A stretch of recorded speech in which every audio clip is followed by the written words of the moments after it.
Hello, everybody. Uh, Today I'm here with my mom, and I'm going to show her how to play Yu-Gi-Oh. You want to say something? Yes, I'm his mother. My name's Amanda. First time YouTuber person. Do you know anything about Yu-Gi-Oh before this? I know Blue Eyed Dragon is awesome. Yugioh is constantly fighting the Pharaoh. I think. Uh, you know how in scary movies there's a soul possessing this one object?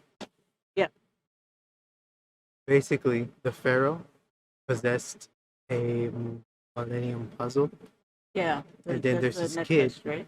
and there's this kid who wears the puzzle, and then sometimes the pharaoh takes over to duel for him. Kind of like a guardian. Yeah, but in order to protect you, they possess. First, I guess we'll learn about the field. All right. What's going on, guys? It's Simo, and today I'm going to teach you about the field in Yu-Gi-Oh! Now, before we get into the basics on how to play Yu-Gi-Oh!, it's important to know where each of these cards can be placed on the field. The field is a standardized way in which every player arranges their cards for game. So, do you see these two arrows? I see them as diamonds. Yeah. Well, well, now they actually removed those. Yeah, but don't worry. Just know that these are not a thing anymore. Okay.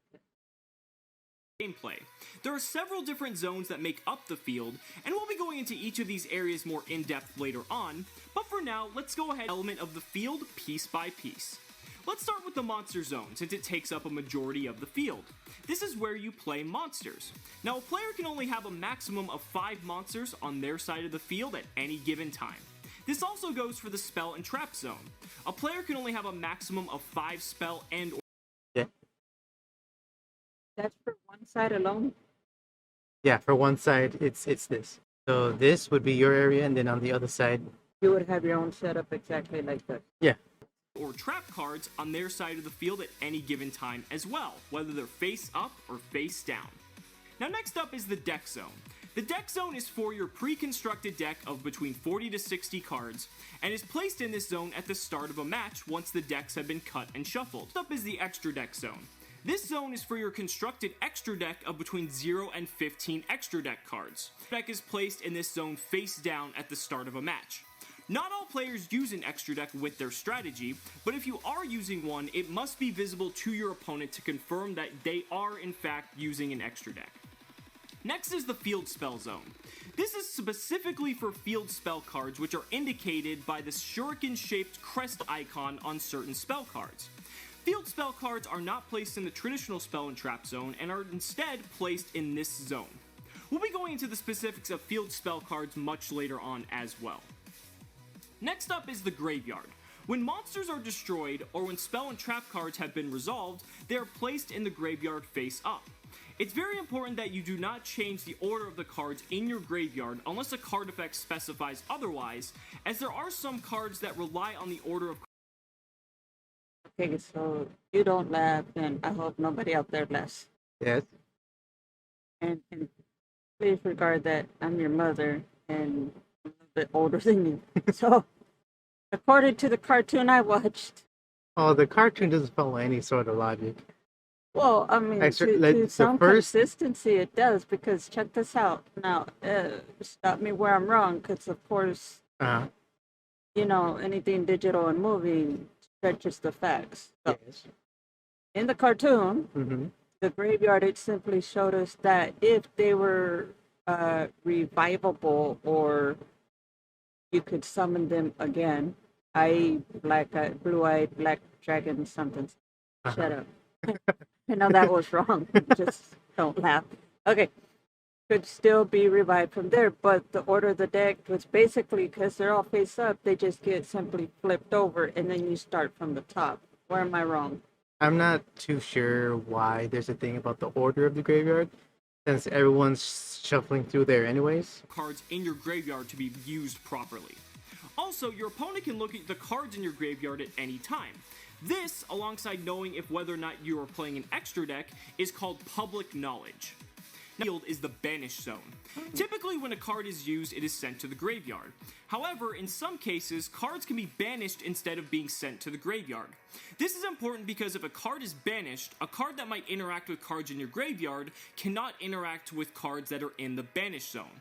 For example, a card like Monster Reborn says, target one monster in either player's graveyard, special summon it. Now, if a monster has been banished, then it cannot be brought back with Monster Reborn. While this zone is not depicted on the field, traditionally it rests to the right-hand side of the graveyard. Now I hope you guys enjoyed. Simo! What's going on, guys? It's Simo, and today I'm going to teach you how to play Yu-Gi-Oh! In 3 minutes. Now, Yu-Gi-Oh! Is a card game comprised of one player versus another. Players take turns summoning monsters, casting spells, and activating traps to defeat their opponent. Both players begin by shuffling and cutting their opponent's deck. Both players draw 5 cards, and each player draws 1 card at the beginning of their turn. Wait, I have to let them touch my private cards? That's a private bubble issue. It's like a thing where it's kind of. I know, but I kind of feel violated.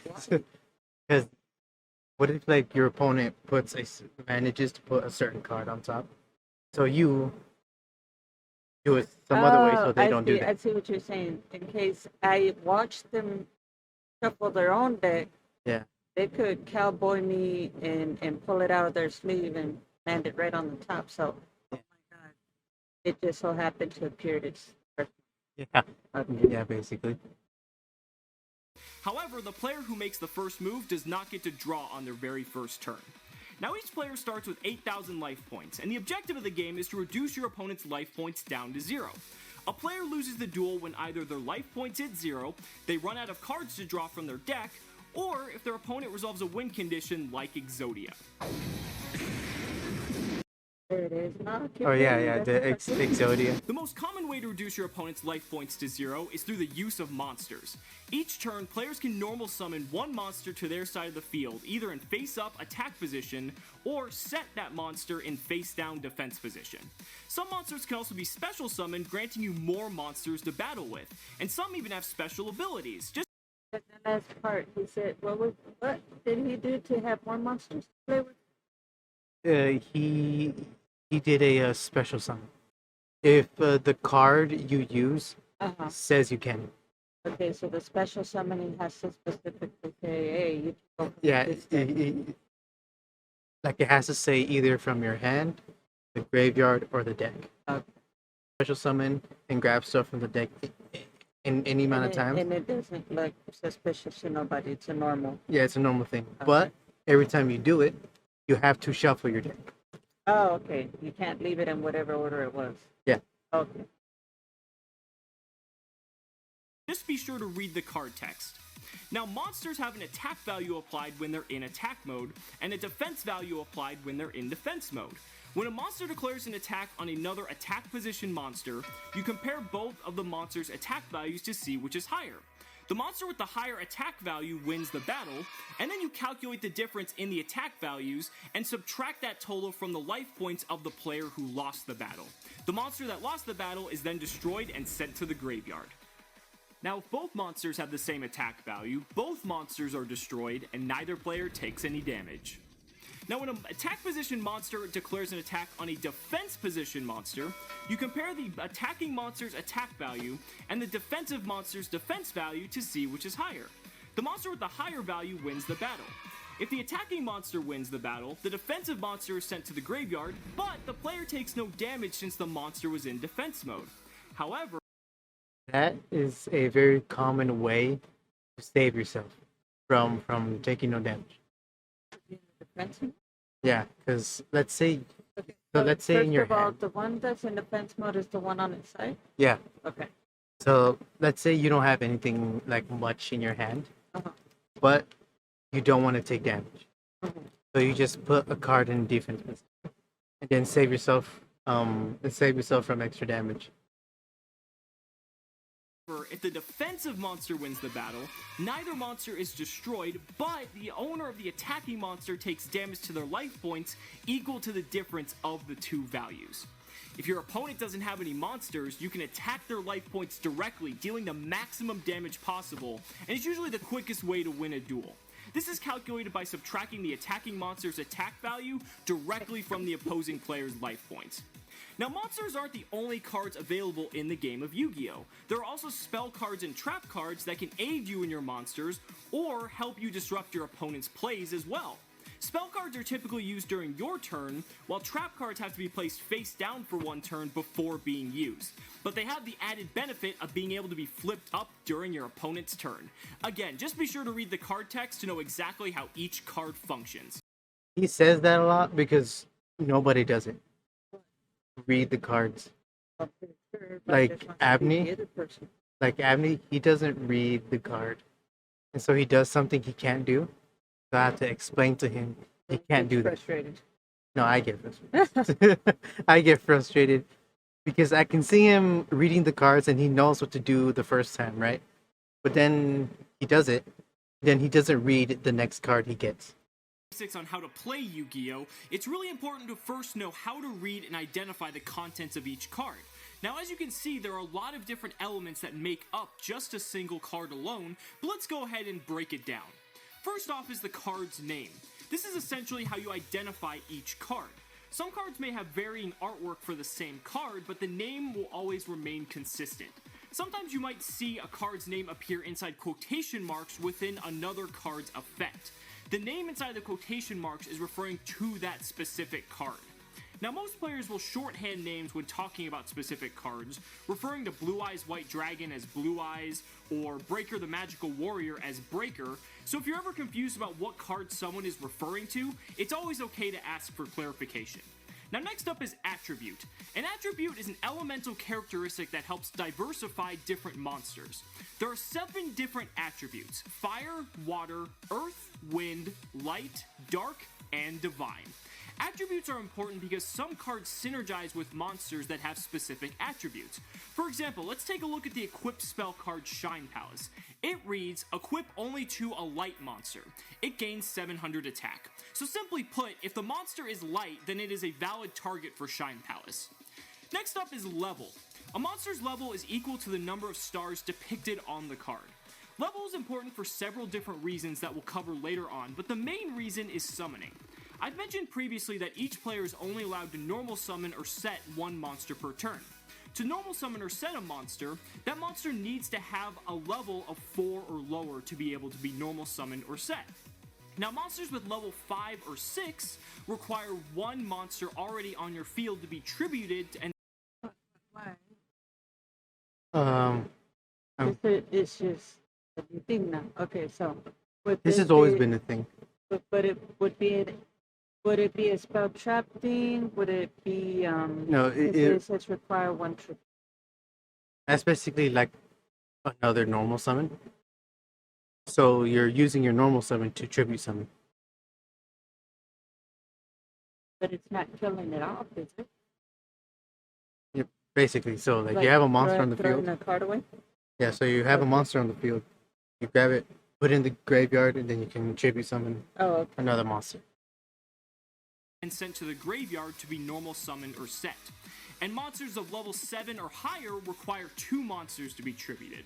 This type of normal summoning is called tribute summoning, and we'll cover it in greater detail later on. Next up is type. Similar to a monster's attribute, type is another unique characteristic that helps diversify different monsters. There are over 20 different types, ranging from dragon to divine beast. As another example, let's take a look at the equipped spell card Dragon Treasure. It reads, a dragon-type monster equipped with this card increases its attack and defense by 300 points. So again, similar to attributes and Shine Palace, if the monster meets the criteria of the valid type, then it is a valid target. Next up is card description. Now the card description is where you will find the special abilities or effects of most cards. Normal monsters do not have any effect at all, and instead have flavor text to describe the card's narrative. This doesn't have any effect on the gameplay whatsoever. However, mostly all other cards will have an effect written in this area that does affect gameplay. Next up, we have attack and defense points. Now, these values are used to calculate a monster's strength in battle. I briefly explained how attack and defense points are used in battle in the video How to Play Yu-Gi-Oh! In 3 minutes, and we'll cover combat a lot more in depth later on. So if you need a quick reference, be sure to go back and check out that video. And finally, we have card border. Now, card border is the color surrounding a majority of the card and is used to quickly identify different types of cards. Now, there are several different card borders, and we'll go into greater detail regarding each of these later on, but you should familiarize yourself with are light tan for normal monsters, orange for effect monsters, green for spell cards, and purple for trap cards. Speaking of spell and trap cards, these cards also have very similar card anatomy to monsters, but are much simpler to understand. For instance, spell and trap cards do not have a level, type, or attack and defense values. They have a name, attribute, which is either spell or trap, depending on the card, and a card description. One unique aspect to spell and trap cards is the icon, which indicates varying types of spells and trap cards. And we'll be covering these. So you see these Yeah. quick play spells are stuff that your opponent does something, you immediately activate it. Continuous is once it's activated, it like stays activated until like it leaves the field. If someone uses a spell that says it can remove a trap off. Rituals, that would be more like spells. Rituals are stuff to summon ritual monsters. The equip ones are stuff you attach to monsters to make them do more stuff. And in the field is the field spell that gives that does something for you or your monsters. Hardwell would tell you what that is, right? Yeah. These subtypes of spell and trap cards later on as well. I hope you guys enjoyed this segment on card and Alright, so that was like what, 3 videos ish. You have a better idea on how this game works? A little bit, yes. I feel I can take you on and conquer your yugioh world. Wait until I show you pendulums. That's where the most confusion is. I'll tell you what, Or the summoning methods of others. I guess we'll end it here. If you guys liked it, leave a like, subscribe, and leave a comment. because this mama's is tired and it's bedtime for me, guys. I did enjoy being on here with you, yugioh, and I look forward to watching the other videos with you. Alright, I'll see you guys later.